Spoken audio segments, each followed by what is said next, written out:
Welcome, everyone. Thank you for stopping by. Those of you who are walking by, feel free to stop. My name is Corinne Zudonyi. I am the editor-in-chief of Facility Cleaning Decisions Magazine, Contracting Profits Magazine, CleanLink.com, a few other things. But we're also the people behind Clean Buildings Conference and NFM&T. So welcome to the show. Thank you for coming. And thank you for stopping in on this little chat we're having. I am here with Jerry Flug.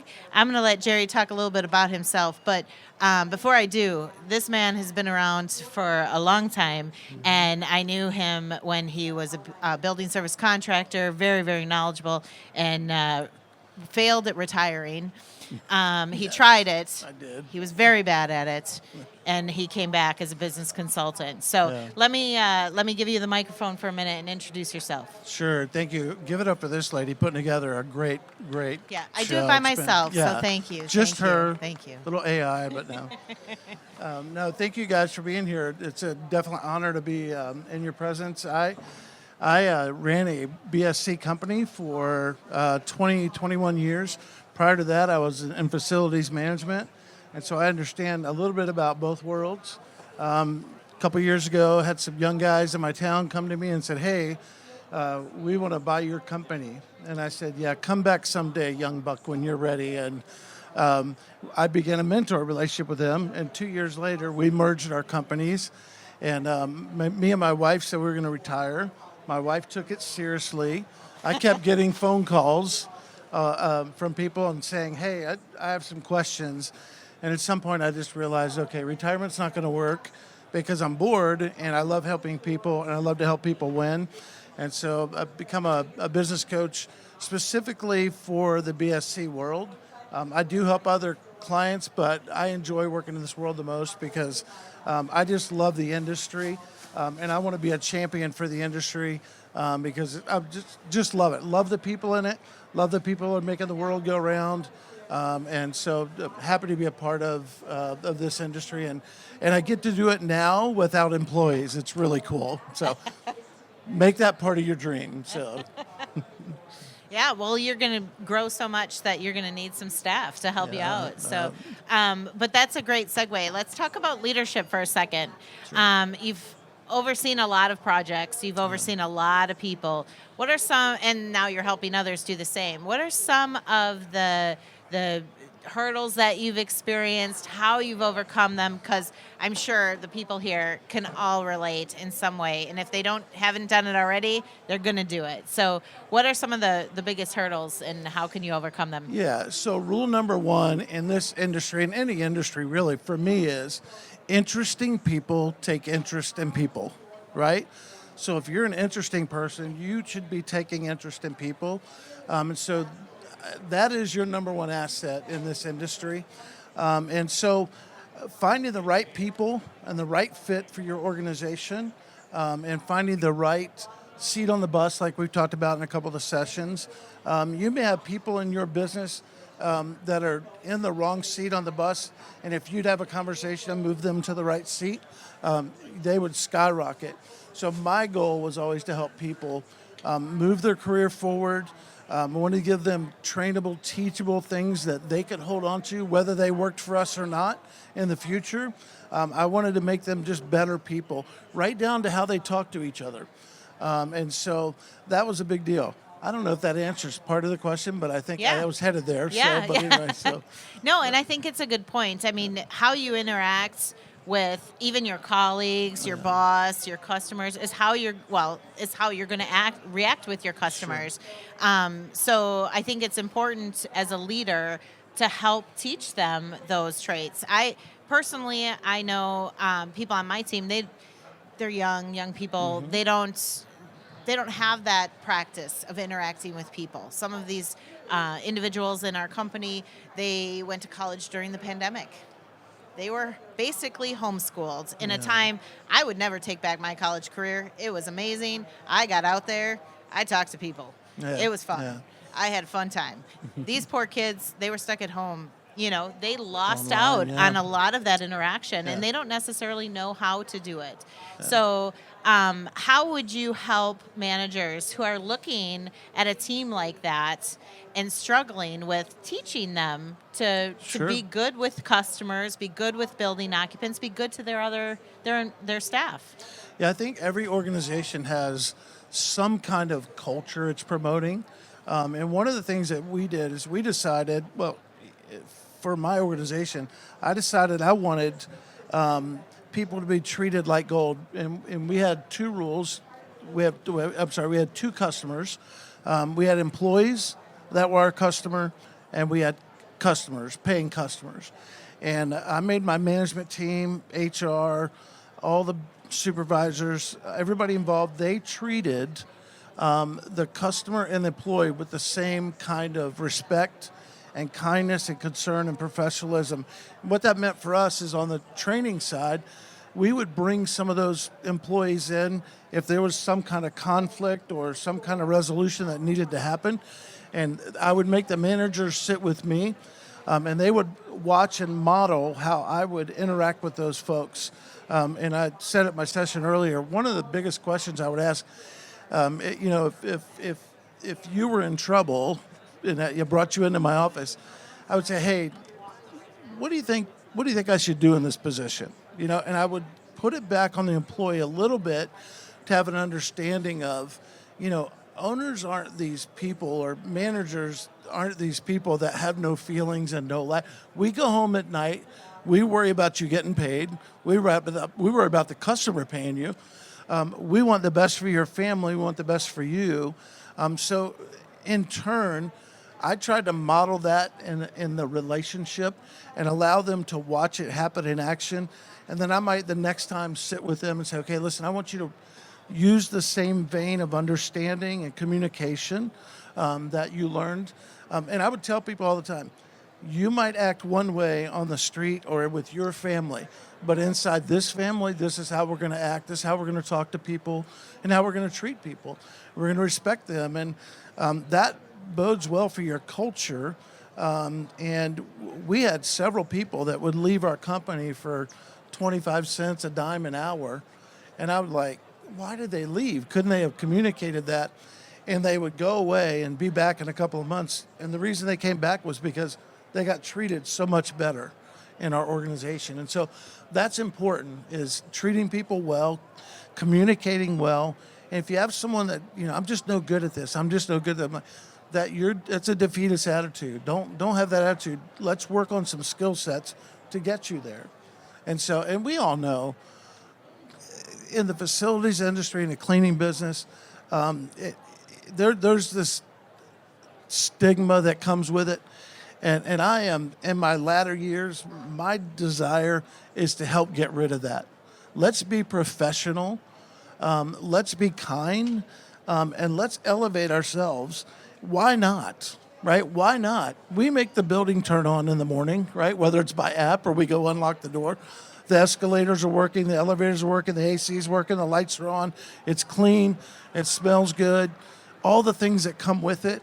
So why wouldn't we elevate ourselves to that kind of professionalism? It's the unseen things that people walk into during the day that some of them don't even recognize or realize what's happened to get that building to where it is. So why not treat our people and treat ourselves with that kind of professionalism? So.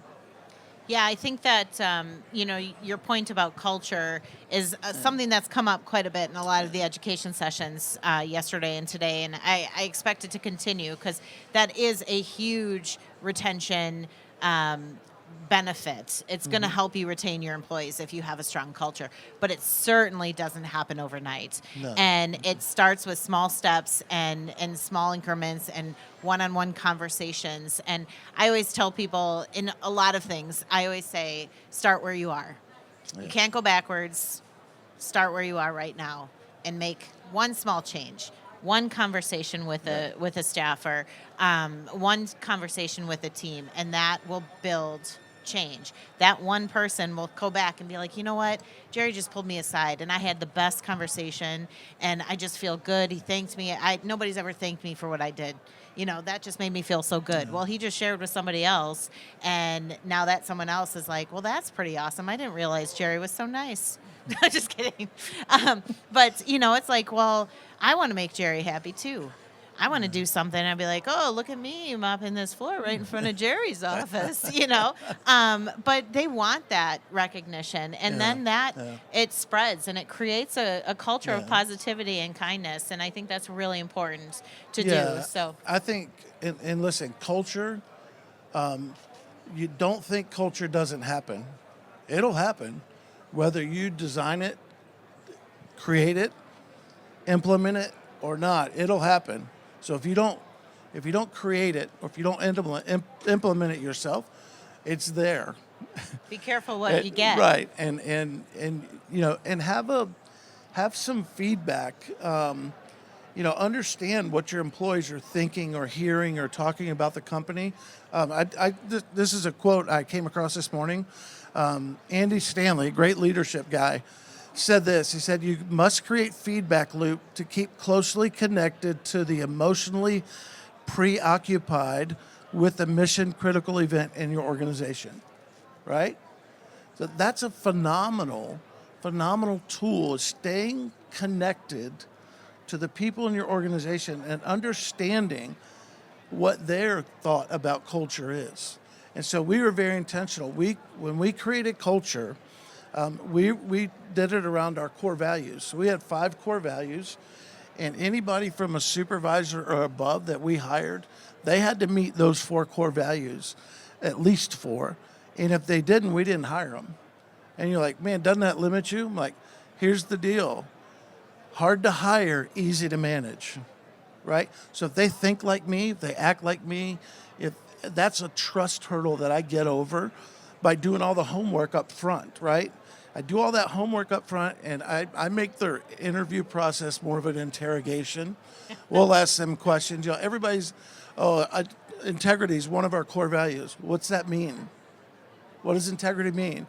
So every core value that you establish, have a tagline with it so that everybody in the organization would understand this is what integrity means at our organization. And then interview around that, that tagline, interview around that. Then when you get those people on board, you've jumped 1,000,000 hurdles, trust being the biggest one. And so now you don't have to worry about when that supervisor walks through the building and sees a piece of trash on the floor, and they're going to get it. They're just not going to walk by it. So integrity for us, it was derived from Disney. How many of you have ever been to Disney at any point during the day and it's dirty? Nobody. Why is that? Because Walt, every time he walked by a piece of trash, he would pick it up, right? That was part of who he was. So 33% of Disney's budget goes towards cleaning every day. Think about that. 33% of their budget. And here's what it is. People in costume and uniform, if they see a piece of trash, they'll get it. They'll figure out how to get it in their motion. You go to look at the backstory. It's called Behind the Scenes. And there is a broom and a bucket and a trash can within 10 to 20 feet of at every turn. Because he said, I want the place clean. When they walk through that area, I want it to be like we were just waiting on that customer. And so I took a cruise with my teenagers on a Disney cruise because I wanted the experience of understanding what that meant and what that looks like. And even my kids were like, everywhere you go, it's clean all the time. So keep that in mind when you create culture. You are creating culture, whether you do it intentionally or not. And so when you go to create that culture, make sure that you have taglines that identify with each core value, and that you train and hire to those values. So, yeah, if you're not creating a culture of positivity, you're you're accepting a culture of potential negativity. Yeah. So just be real careful of that. And then I'm glad you brought up Disney. Disney is actually the most emulated program across the country in the U.S. There's a lot of studies that go into Disney's rationale. They've done a lot of research. The other thing that they do, in addition to just being clean, they actually, you were mentioning elevating this industry a little bit. They refer to every one of their frontline staffers as a cast member. Yeah. You are a cast member. You are the same cast member as that person who's dressed up as Mickey Mouse and everyone wants to come see him. You are the same cast member as what might be perceived as a VP. They're all cast members. You are on the same level. If you're a frontline worker, cleaning and picking up trash, or if you're a VP in an office, you're all on cast. So it's just to your point of really elevating the professionals that are working in this industry. One thing about Disney real quick too, is they have moppers, like actual people who have mops and they're cleaning the ground are also artists. They're taught, they're trained to do caricatures on the cement using water. And people stand around and then they just mop over it and move on. So that cleaning is an accepted and welcomed activity throughout the parks. Yeah. So it's really, they do have a great program, and that's why they're the most emulated. So And I think the second half of culture is this. There's the employee retention right now. Just trying to get good people is hard. But employee retention, if people feel appreciated and cared for, and not just on the job, but outside the job, right? I was shared in my session, I budgeted $4,000 a month just to love on people. And that might mean a gift card, or it might mean getting your car fixed. We just took care of people because we wanted them to know we cared, right? Cleaning's cleaning, but we want you to know we do care for you. And so that's a culture that, I was not in the business for the money side of it. I was in the business for helping people win in life. I hate seeing people, and I still hate it to this day, working 2 or 3 jobs to make ends meet. Their family suffers. I don't want to see that. And so our organization, our goal was to get them from 2 or 3 jobs to 1 good job with us. So. Yeah, and that's a testament to the company and why what we call at our company boomerangers. Yeah. We have a great culture at our company as well, and people do leave, and there are they pursue other opportunities, but then we have a good strong chunk of our company boomeranged right back. Because they know what they are going to get from our company. They know what they're going to get from the people, and we've created a culture that is welcome to them, and yours as well. You said they all boomerang back. So well, if you own a business or you're managing in a business, the long-term mindset is always, what's my exit plan, right? And for us, we didn't really have an exit plan, but we started mentoring a younger company, and it was a natural fit for them because we thought alike, we treated people the same, and we were able to move those 2 companies together. And I asked them for a year commitment to keep all the management staff, leadership staff in place. Well, we're 3 years down the road now, and all those people are still with them because the cultures matched, their mentality matched. And we thought a lot alike. So that's another way to look at it too, is making sure that you are working hard on that part of the culture. So it does take a lot of work. It doesn't happen overnight. It does require an investment in terms of your time and your team's time and having the right people in place. So thank you for sharing that. Does anyone have any questions? We have quite a crew here. Does anyone have any questions for Jerry about culture, about leadership?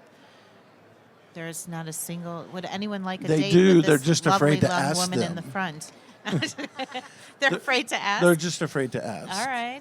So, So come on, man. What you got? Oh yeah. Sure. Let me quick recap that so everyone can hear. He asked. He has if there's a longtime employee hired on, met the culture, worked well in the culture, but has grown and evolved and changed quite a bit. And maybe doesn't fit that culture anymore. So how would you go about doing that? So my motto was always slow to hire, quick to fire.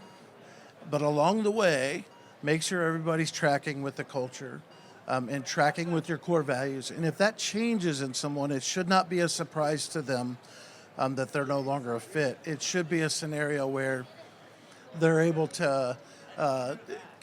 I'm living in this world because I hired a really good friend to be my operations manager.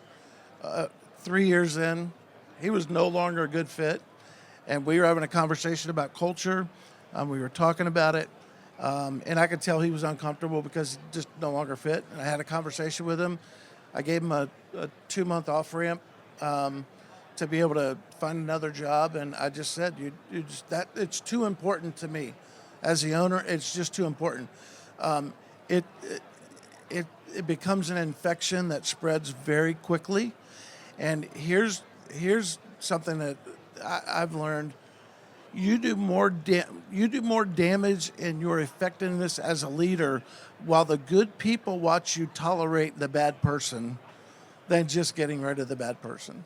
Because the good people watching you tolerate the bad person, they all of a sudden go, he ain't real about this culture thing. So I would always just find a way to move them on. So it's tough. It is tough because tenured people, they get comfortable. But if they're willing, I find too, there's a lot of people that they love the energy of something new happening. And if they play a part in the renewing of those values, almost said vows, and the renewing of those things on an annual basis to make sure they still fit, then I find that helps them too. They will typically work themselves out if they don't fit. So it's hard, especially if you're in management and you don't make the decision over people being there. That's tough. Yeah. It is tough. So, but you can, as the owner, that's where it goes back to feedback. If I don't get the kind of feedback from my management team or peer groups, and I'm not willing to listen to it, I don't always see it, because let's face it, we didn't always act great when our parents weren't around, right? But when they're around, we're like, I'm good. Same thing in work life. So, yeah. Somebody else? I thought I saw somebody. Any other questions? No? I feel like All they want right. us to have a podcast. Just you and me. You are now the 5th person to ask me to do a podcast this Well, last 2 days. I'm just not really asking. I just think we should do it. We so. should. I mean, who wouldn't love to listen to us all day All day long. Yeah, How boring yeah. would that get? So, thank you, guys, thank yeah. you so much, Sure. Jerry, and thank you everybody for joining us. We'll have another presentation at 2:00, but in the meantime, thank you Yeah. so much. Some really good information, Sure. and the session this morning was amazing. So Thank you. we appreciate you. Hey, applaud yourselves and applaud your people. You're doing a great job. The fact that the you're world here. needs you. Yeah. Yeah, absolutely. Thank you guys so much. Thank Appreciate it. you.